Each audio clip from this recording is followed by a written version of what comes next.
Hello, and welcome to my podcast, Empowered to Thrive. I'm your host, Corrine Powell. I'm an intuitive guide, and I absolutely love helping people to heal from within so that they can create a life that they love, a life that they enjoy. We weren't meant to just tolerate and get through life. We were meant to thrive and enjoy the life we're living. Of course, we will have seasons and moments that are difficult and challenging. And the beauty of it is that we can be supported in those moments. I am here to be an aid and a guide to support you. And I hope that you will enjoy not only today's episode, but some of the past episodes if you haven't heard them yet. On this podcast, I talk about all things inner wellness. We also sprinkle in some spirituality and parenting, because as a mom to 3 kids, parenting is a big part of my life. I hope that you enjoy the episode and that there's at least one thing you'll pull from it and start to implement into your own life. If you want to follow me in other ways, you can find me on Instagram, Corrine_Change Radically, or on Facebook, Change Radically. Would you do me a favor and share this podcast with your friends if you hear an episode that resonates with you? And would you also go ahead and give me a rating and review my podcast? It would mean so much to me, and I would appreciate it. I hope that you enjoy the episode and that we connect. Hello, friends. It's been a long minute, and I am glad to be back with you. I needed to take a break. As some of you are aware, I'm in the middle of a pregnancy that has been challenging. There's no complications. I just don't feel well a lot of the days or a lot of portions of days. And I've needed to cut back on what I could. And the podcast was one of those things that I felt like I needed to take a break from. And there could even be an episode all about that, because pivoting, making changes, learning to adjust to the seasons we're in and having compassion on ourselves along the way is so vital to health and wellness. But that is not what today's episode is about. I actually just wanted to be personal and open up and share and catch you up on a bit of my life right now. And we'll continue on to other more meaty topics as we go from here. So for those of you that follow along weekly, you're probably very aware that me and my family moved. We stayed in Connecticut, but we moved to another town back the end of April, I believe it was.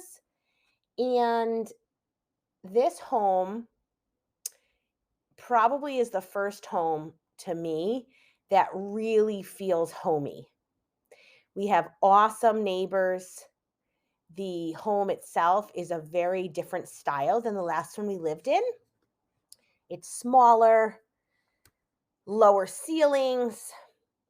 Everything about it has a different feel, but it's very homey. And for that, I'm really glad. And, I think there'll always be things I miss about where I came from, like our in-ground pool. But then there's things that I have here that I wouldn't have otherwise had that I'm grateful for. And that is something we all experience in life. Anytime we're willing to transition, we're willing to take a risk, open up the possibility for change, there's going to be things we leave behind that we miss. And there's going to be things that we receive and we gain as we move forward. So, I'm all about change. I'm all about being willing to take the risk, because what's on the other side is probably really worth it. It's going to be satisfying. That's how I live. That's what I believe. And it's what I often experience. And so we moved. We are much closer to the school we recently enrolled our kids in. So that's been great. We're actually very central in the state. So we're closer to several things. We're a little bit further from some things that we were close to before. But as far as our state is concerned, we're now in kind of the most central part of it. And then summer. I've been pregnant. I have not felt well most of my pregnancy. I would say it got a little bit easier as I went along, the further I got along, but there was no magical first trimester's over and I feel great. Nope. Not for me, not this time. And actually not for the pregnancies I had with my girls either.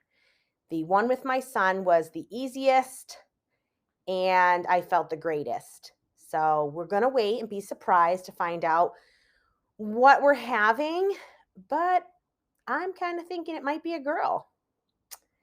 If I go off of how I feel, how my body feels, and the sickness, then I'd say it might be a girl. But we will wait and find out. I am due early in December. So looking forward to that as it gets closer and closer.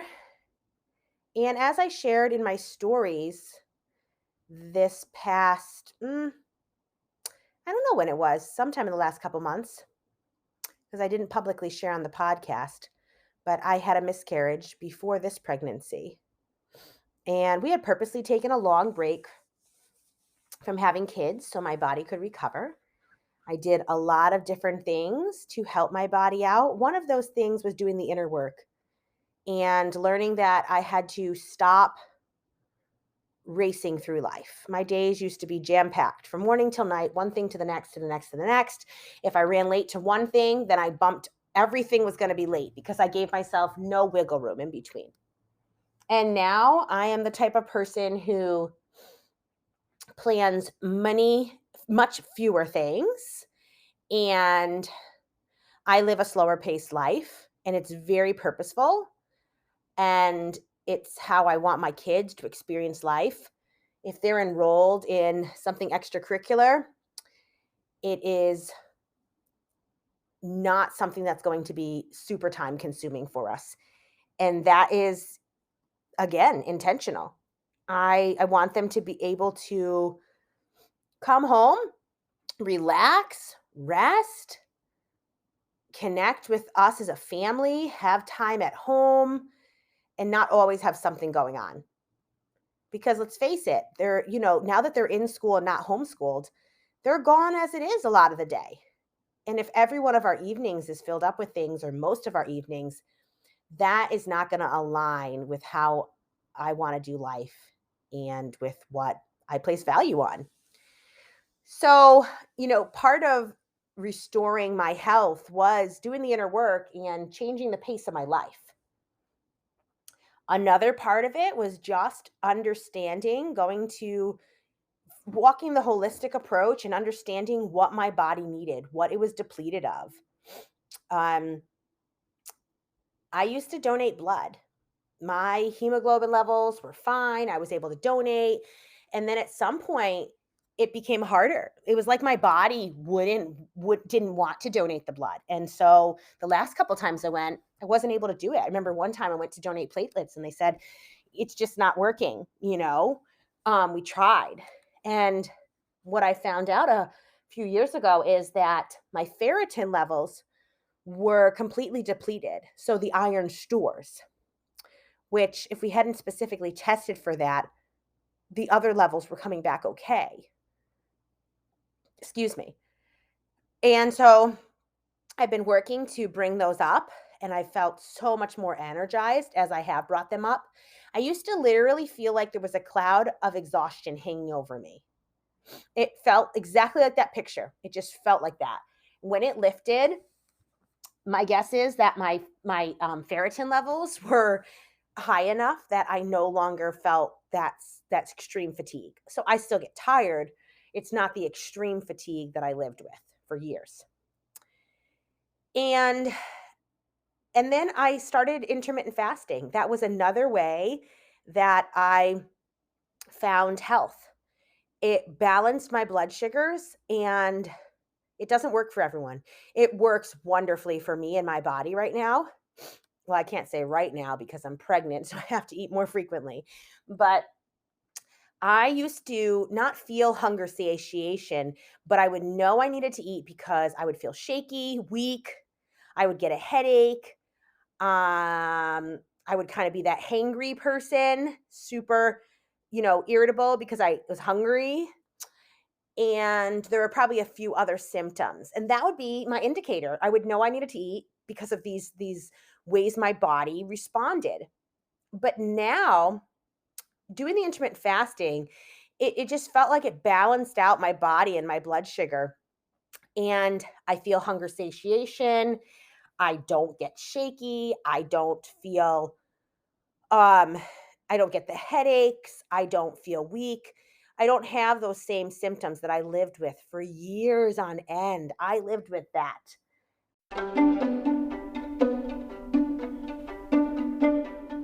I'm interrupting the episode because there's something I want to tell you about. I'm starting up another round of group coaching. It'll begin September 27th, and I will host 4 meetings. We'll end October 25th. They will be held on Tuesday evenings at 7:15 Eastern Time. Now, this is for you if you're looking to create internal or external change.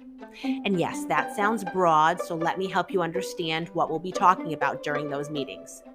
We'll be touching on mindset, why you think the way you do, why you function the way you do. We'll touch on how you view yourself. What do you think of your body?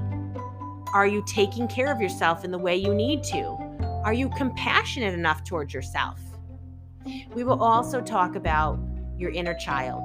How did your experiences as a kid, and how are those experiences impacting you even to this present day? But we will not just talk. I will give you actionable steps that you can run with to create change in your life. And I will speak to your inner self so that you find healing and transformation at a deep level. And this is not me trying to promise you something that you're not going to get.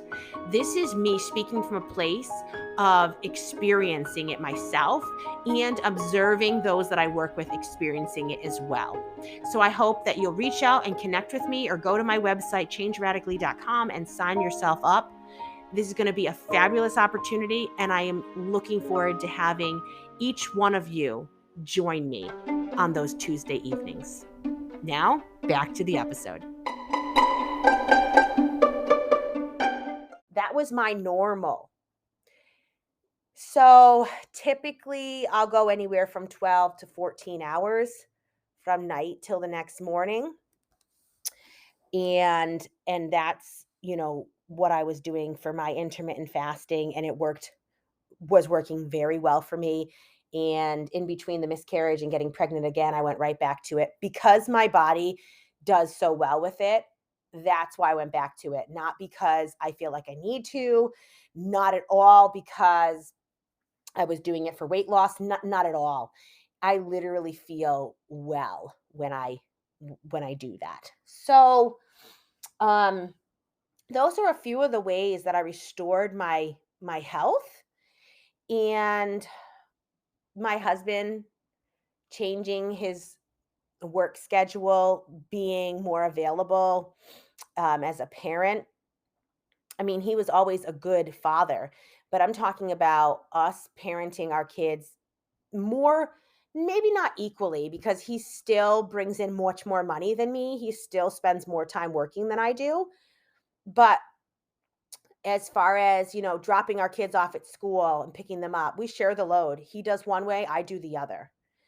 There are things we spread out equally. Even this summer, for example, I knew I needed time to work and time for myself while my kids are home. And they're not home, all of them, every day. What I did this summer, because it was the first time they were ever enrolled in school last year, summer has a bit of a different vibe. It feels different to us this year. And they were more interested in going to camps also. So I enrolled one of the kids in camp most weeks. There's a few weeks of the summer nobody's enrolled in a camp. And that just changes up that dynamic. The other two can play and hang out. We can do fun things together, and there's not as much of the fighting going on when I just pull somebody out of the mix. So some weeks, Ella's in gymnastics camp, or both the girls are in gymnastics camp. One week, Vivi went to basketball camp. There's 2 weeks out of the summer, this being one of them, where all three of the kids are in a day camp together. Other than that, AJ wasn't interested in any of the camps, so just the girls are enrolled here and there. But that's helped. It's definitely helped. But what Evan and I worked out was he was going to take the kids one day so I could really, sit down and get work done. Not just client sessions, because I mix those into the everyday, but really get the behind the scenes work done. And there was going to be another, at least half a day where he had the kids, just so I had downtime, so I could do whatever I wanted, take a walk, take a nap, get a pedicure, whatever it might be, meet up with a friend. And we haven't been super consistent. We've been consistent, but not like it's my fault. I slip back into codependent tendencies and say, oh, he needs more time to work. He needs time for himself. I can do things that I thought maybe I shouldn't do before. But that bites me in the butt because I really shouldn't be overextending myself. And in the end, it doesn't serve me. So that is an example of how we share the parenting load. So yes, I'm with the kids much more this summer than him if you look at the big picture, but he is helping out in the ways I need. If I asked for more than 1.5 days, he would make it happen. And so we do a lot of life together. We do a lot of parenting together. And I think, honestly, I don't think it just works well for us. I personally think it should be what more of us do, because parenting it's so hard. It is a hard job. And I think it makes it harder because there's just more or less a constant demand. You're still on call at nighttime. Like yesterday, one of my kids woke up during the night from a disturbing dream, and then she was hungry. And that's not an every night thing, but once in a while, if my kid wakes up and they're hungry, and hey, I just had a snack myself because I had to. So I said, sure, here's some nuts. But it meant even my night was disturbed, which right now my nights are disturbed all the time. I don't sleep very great being pregnant. But I'm just saying, as an example, we as parents or caregivers, we're on call. And that puts a pressure on us. Even just the idea that at any point in the day, even if they're being cared for by someone else, if there's a problem, we're going to be called. Subconsciously, we feel the pressure of that. And that affects us. So I think sharing the load, whether it's with your partner or just other support systems, is so vital. But I got off on a little bit of a tangent there, which is fine. But going back, so this summer, we've been really enjoying the summer, having a great time, doing fun things together. It's had the different vibe because, like I said, kids were in school. So now it's like we have time together. Whereas when we homeschooled, we always had time together. So it's been really nice. And the summer has not felt like it's flying by. We still have a solid month. And I planned a little family getaway for the end of the summer. Really excited about that. Looking forward to it. And just enjoying this time we have. So there are all these different facets to what's been going on in my life. And I know each of us have things going on in our lives. I'm sure you have plenty of things, some hard, some easy, things that, you're probably struggling with, and things that feel beautiful to you. And I'm just bringing you up to speed on what's been going on with me, because I have been on the quieter side, more so just because I can't keep up with everything. And excuse me. And I think, it's important to just be compassionate towards ourselves and recognize different seasons allow for different things. And right now I had to slow down, but I'm really glad to be back with you, to be starting up the podcast again, and looking forward to what's ahead for us. So, as always, if there's any topic you're really interested in hearing me share about, please let me know. You can always send me an email. You can reach out to me on social media and let's connect. And I would love to start, talking about things that are of interest specifically to you. So until next week, I hope that you are enjoying the sunshine and getting the rest that you need.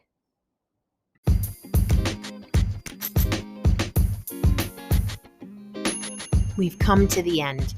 What did you think about what you heard? I hope that there's something you pull from today's episode and start implementing it into your life. Create the change that you want to see, the change that you hear about. You have the opportunity to transform your life, and I'm ready to link arms with you and to help and guide you to the life that you want to live.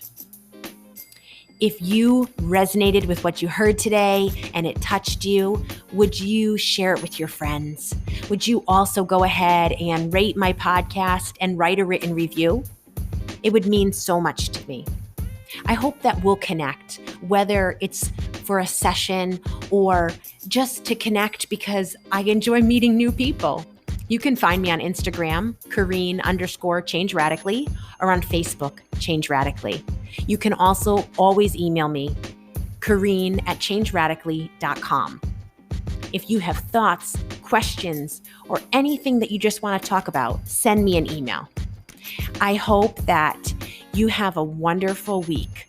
But no matter what your week is like, in the moments that are quiet, maybe it's when you pillow your head at night, or when you're driving in the car or taking a walk, or maybe it's going to be in the midst of the chaos with your children or the craziness of work. I hope that you'll remember how significant you are, that there is meaning and value to your life, and that I, for one, am so glad that you're alive. Catch you again next week.